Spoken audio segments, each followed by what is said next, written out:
You're watching TVC Breakfast. Now, the Presidential Task Force on COVID-19 says there are indications that the country has entered the second wave of infections. The chairperson of the PTF and secretary to the government of the Federation, Boss Mustafa, who gave the indication, lamented the risk of not just losing the gains of hard work of the last 9 months, but also losing precious lives of citizens. Amid the dreaded second wave and rising spread of COVID-19 in the country, the Federal Capital Territory and the governors of the Lagos and Ebonyi states have banned some large gatherings in their respective states.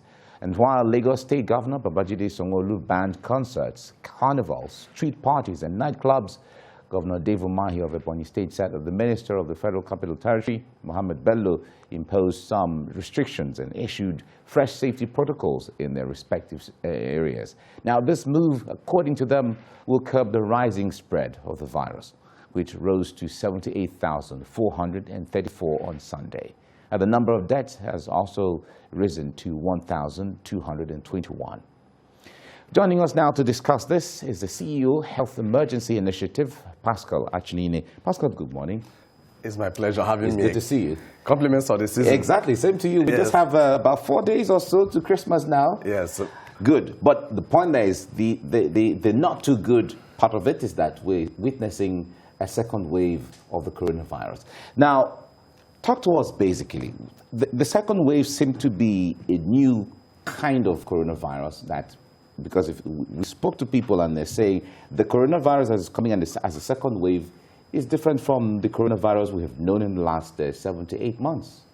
What do you observe? This very dispensation is more violent than what we witnessed 6, 8, 9 months ago. And as you must have seen, there are over 50 variants of this virus. And it was actually cited for the reason why UK, especially Central London, is on lockdown, because in the words of the Prime Minister, he said this one is out of control. And they don't seem to have immediate way of resolving it, which, of course, resulted to the lockdown. So right now, we are facing a very, very astronomical rise. You could see the number in the last 2 weeks has increased by close to 7,000. We are not witnessing that during the last phase. And what are we doing as a people?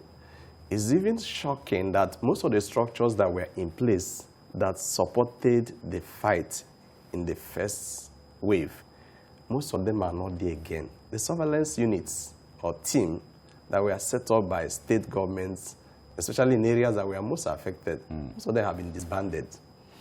The ad hoc health personnel that were engaged to reinforce some of the existing personnel, most of them have left or were asked to go because either there are enough resources to take care of them is no longer in place, or some cases at the point it was felt that this virus has disappeared. But we have a danger if this number and if this escalation continues. And again, we also have a challenge that here, our people still think that there's no Koro. That's actually the language. Koro has gone. And people had returned to partying and concerts and all night clubbing and stuff. And the tragedy is that if you go to the US, most of the states, so especially those who have leaning in one or two political parties, who said, no, I won't be wearing masks, many of them ended up getting infected. Yeah. As I have also read many who died. They felt, no, they dismissed it. So even sports administrators said, no, there's no coronavirus here. And weeks later, they got infected and they died. So if we are dismissing, okay, it's important to also put it in perspective. We have trust deficit here. Many do not believe communications that come from political leaders.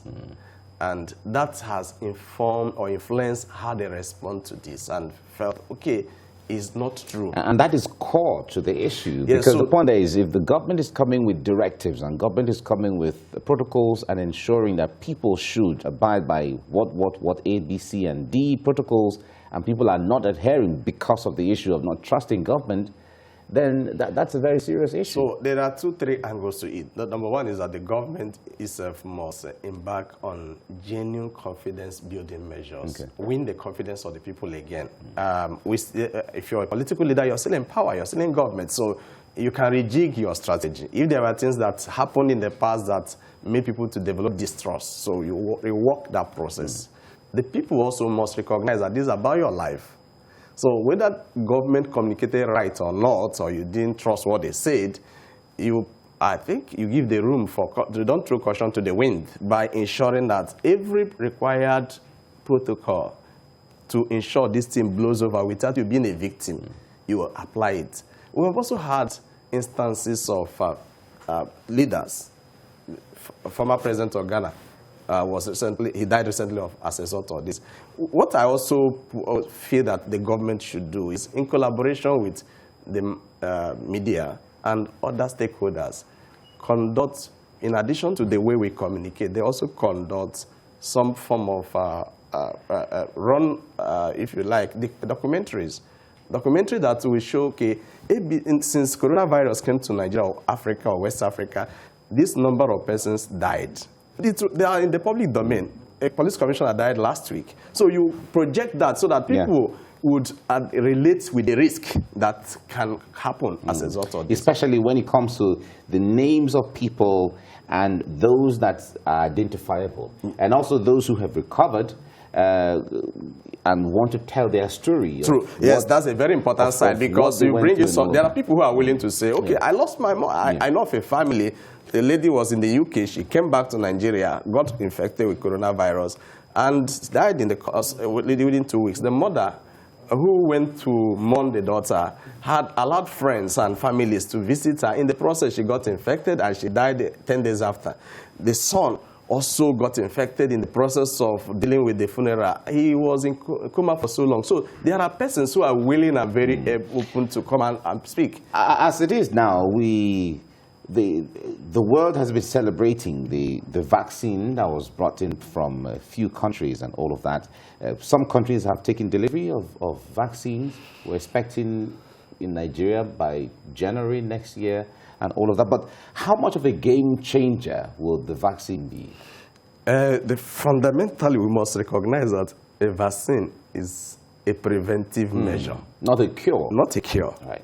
So if you're already in ICU, vaccine will not work for you. It may not make this vaccine may not change the outcome. Secondly, we must also relate that the first world where these vaccines were invented, they are still grappling with this. So yes, we saw a pronouncement by the Honorable Minister for Health that before the end of January we'll get 20 million vaccines. So the first is to recognize that between now and January there's a time lag. So you take all the required protocol until you have actually been administered with the vaccine. That's when you could say yes, okay, you've achieved some mileage. Secondly, we also need to look between the Pfizer vaccine and the Moderna. The storage condition for Pfizer is minus 70, 80 degrees centigrade. Wow. That of Moderna it can be preserved in the refrigerator. So we must recognize that in the first place, we don't have some of those storage facilities that can support Pfizer. For Moderna, yes, what we have here can, but we must also work ahead of time, prepare, so that it's not when it arrives. Because the one thing about vaccine is that the condition from the time it was produced, packaged, shipped, to usage must be maintained. Otherwise, it could lose some of its antigens. Some of the potency will go down. And another debate there is, when you take this vaccine, does it inoculate you for life, or is it for a period of years before you have to take again or something? That debate has been going on. So far, first of all, we recognize that they have 95% potency. 95, 94% respectively, Pfizer and Moderna. Then when you also administer the vaccine, you take there are two of them. You take one, after 4 weeks you take the second one. So most vaccines for other diseases, when you take it, 80% of the times is for life. But the virus for COVID-19 so far has suggested that it may come back, but the probability may not be as high as not taking the vaccine at all. So the worst is not to take the vaccine. But since rapid progress has been made in identifying a vaccine that can address this, let's go for it. And again, most importantly, when we talk about vaccine is based on our system, administrative system here. When it gets here, what structures have we put in place to make sure that if it trickles down, not that a few persons will corner it, a few persons will resell it in the black market. Persons who genuinely need it may not have it. The warning there is, even if you're a political leader or you're a wealthy person and you acquire a lot of it, Dr. Kunjiwala said recently that even if one person is still affected with COVID-19, that the rest of humanity is in danger. Exactly. So it's not something, and again, you check, the French president is currently on isolation because he got infected recently. So it's something that you might even take all the required protocols. You have prepared yourself, ensured every discipline, every action that you need to demonstrate compliance with the protocols, you don't follow through. Yet it might still come to you because somebody around you got infected. But what more can we really do right now? The point there is, when we talk about the variant now being more dangerous or being more ferocious, one way or the other, what more can we do differently from what we've been doing before? So we have this country as our country. And if you go to London now, the place is on lockdown. Yeah. We don't anticipate a lockdown here because it will be catastrophic. So the private sector, they've been working together, working under the umbrella of COVID, Coalition Against COVID-19. Need to re-engage with the government and recalibrate. It goes beyond putting funds down for government to spend. You need to put in place monitoring and evaluation processes, the impact assessment framework that ensures that any kobo committed, because you say people should wash their hands, 60% of neighborhoods in Nigeria do not have access to pipe-borne water. So is part of your plan to sink pipe-borne water? Many do not have access to those masks. They can't fund it. What are you doing, either through CDS or schools or churches? Even the religious leaders also have a responsibility not to tell their people that to ignore COVID-19, that is not real. Or have so much faith that with the faith. I believe in divine healing. I have received it before, but it's also important that you use wisdom in engaging people because everybody don't operate on the same wavelength. So religious leaders should tweak how they engage or communicate that. You exercise discussion. Even in gathering, okay, so coming to gathering, one of the urgent things that need to also happen is that if before government say 50%, with the ferocious nature of this, you can reduce to 25% in the short run. That's your own discretion. Yes. So government must, and the Safety Commission or agencies must also monitor and enforce. If part of it includes having consultation. So if you have, the federal government said they would send 60,000 health monitors way back in 3-4 months ago. Now is the best time to activate them. But more importantly, you must identify social sector organizations that have track record in genuinely having touch, connecting with the people, and having carried out programs that benefited the people. So the private sector needs to ensure that those social sector works with the government in any intervention program they have. Our organization, for instance, we got an award, by the way, recently by Future Awards Africa. Great. Congratulations. That we are among the top 24 organizations that supported COVID-19 intervention, especially distribution of PPE, in the most credible way in Africa. Amazing. So what there are organizations also that have similar track record that the government and the social and private sector, Kakovi particularly, can say, okay, please, in this sector, in this area, on this assignment, please work with this, so that there will be ways also to track. This is what we set out to achieve. Month 1, week 1, week 2, and you can use e-tools to track it and ensure that it gets to the people. Otherwise, when we keep postponing it, businesses might shut down. When businesses shut down, the private sector will lose the most. The government, you're in power, but those in private sector will lose the most. Like they say, government is the God on earth. So, God owns everything. Right? Yes. So government owns everything. True. Yes. And the point there is, using the power and authority well can actually make things better. But you talked about the issue of lockdown. if it gets to that level, as much as we know that a lockdown now is going to be catastrophic, if I have to put it that way, but if it is necessary. If one of the saddest things that happened in 2020 is that the gains Africa recorded in the last 20 years, incremental growth, they've all been wiped away by coronavirus. And it is worse in Nigeria. So if you go the route of lockdown, in March, there were still pockets of comfort or capacity among Nigerians.